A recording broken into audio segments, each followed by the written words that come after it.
सबसे पहले जो है हम समझेंगे कि ये जो मोल है ये वर्ड है क्या। यह एक तरह का क्वांटाइजेशन है। क्वांटाइजेशन क्या होता है सर? तो जैसे आप या हम जो है पढ़े हुए हैं कि एक दर्जन या एक dozen is equal to 12 articles, पढ़े हैं ना कि एक dozen is equal to 12 articles.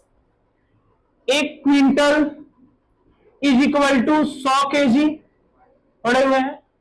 Same उसी तरह से मोल भी जो है क्वांटाइजेशन है, जिसमें हम पढ़े हैं कि 1 mole is equal to 6.022 into 10 to the power 23 particles.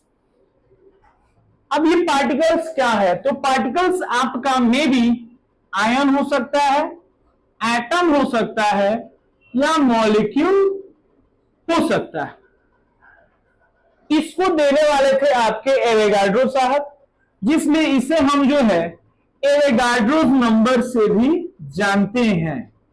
Avogadro's number से भी इसे जानते हैं, जिसे डिनोट एन ए से किया जाता है। ठीक है।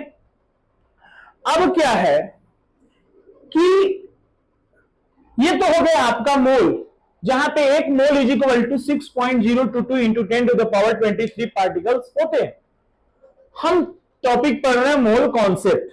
किस तरह से क्वेश्चन जो है आपसे पूछे जाएंगे मोल के अंतर्गत।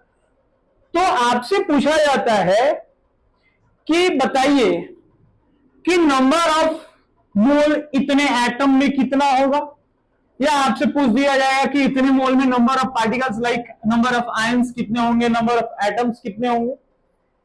इस तरीके से जो है मोल कॉन्सेप्ट में क्वेश्चन किए जाते हैं। उसको समझने के लिए हमें जो है सबसे पहले एक और टर्म समझना होगा, जो कि है molar mass. Term molar mass क्या कहता है? आपको पता होना चाहिए कि एटम के मास को आप क्या बोलते हैं? Atomic mass. मॉलिक्यूल के मास को आप क्या बोलते हैं? Molecular mass. वैसे ही मोल के मास को आप क्या बोलेंगे? Molar mass. मोलर मास को ही हम ग्राम एटॉमिक मास के नाम से भी जानते हैं, ग्राम एटॉमिक मास, जिसे आप शॉर्टकट में GAM भी बोल देते हैं, ग्राम एटॉमिक मास। अब जैसे देखें, एक एटम के मास को एटॉमिक मास, एक मॉलिक्यूल के मास को मॉलिक्यूलर मास, वैसे ही एक मोल के मास को हम मोलर मास बोलेंगे।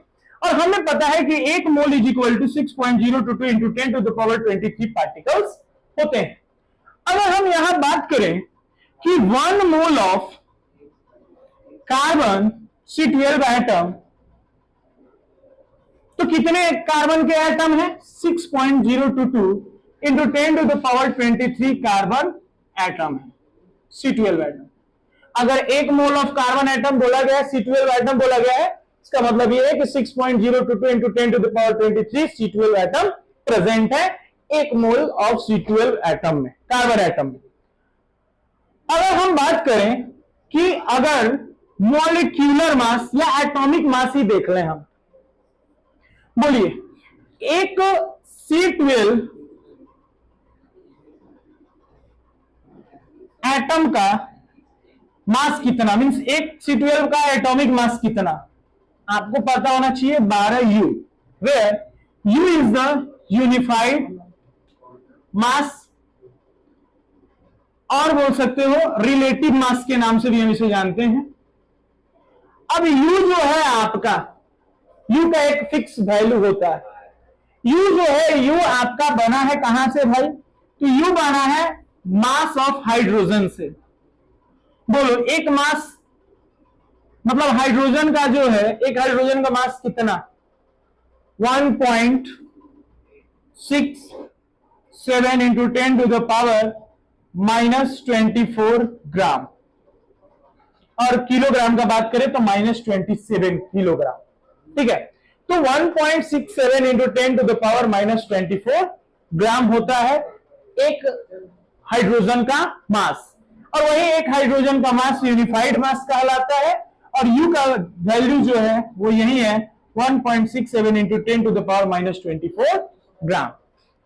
अब देखेंगे आगे अगर हम बात करें तो बोलिए, एक मोल जो है कार्बन एटम में कितने कार्बन एटम है? इतने। एक mole of carbon atom 6.02 × 10⁻23 carbon atom है।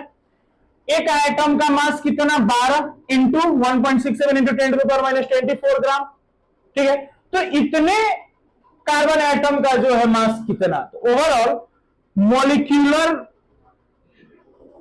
या molar mass of C12 atom is equal to 6.022 into 10⁻23 particles या एटम है एक मोल में, और एक का एटम का मास 12, U का value 1.67 into 10⁻24।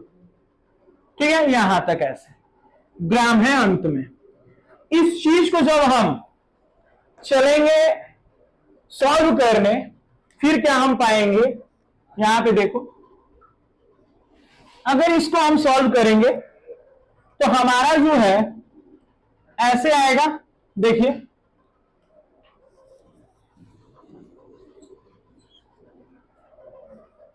Six 6.022 into 10⁻23 into 12 into 1.67, अच्छा 10⁻24 है माइनस में, इसको हम नीचे ला सकते हैं, प्लस में आ जाएगा। इसको हटाते हैं हम और यहां क्या कर देते हैं 10⁻24। एक 23 से ये 24 कट जाएगा, सिर्फ एक 10 बच जाएगा नीचे में। 10 के पावर 23 है ना, और 10 के पावर 24 है, मतलब कि 10 24 बार है, ऊपर 10 23 बार है, तो 23 बार से 23 बार कट गया, एक बच गया सिर्फ नीचे में। ठीक है, इन दोनों को जब आप मल्टीप्लाई करेंगे अप्रोक्सीमेटली आएगा 10, अप्रोक्सीमेटली 10 आएगा। ओवरऑल 12 इंटू 10/10, 10 से 10 कट जाएगा, और ये चीज जो है ग्राम में आया है, ग्राम में आया है, और ये 12 ग्राम हो गया। देखिए, यही अंतर है मॉलिक्यूलर और मोलर मास में। मोलर मास को ग्राम एटॉमिक मास बोलते हैं। इसका मतलब ये है कि मोलर मास जो आएगा वो ग्राम में आएगा, और मॉलिक्यूलर मास आपका यू में आएगा, that is called unified mass.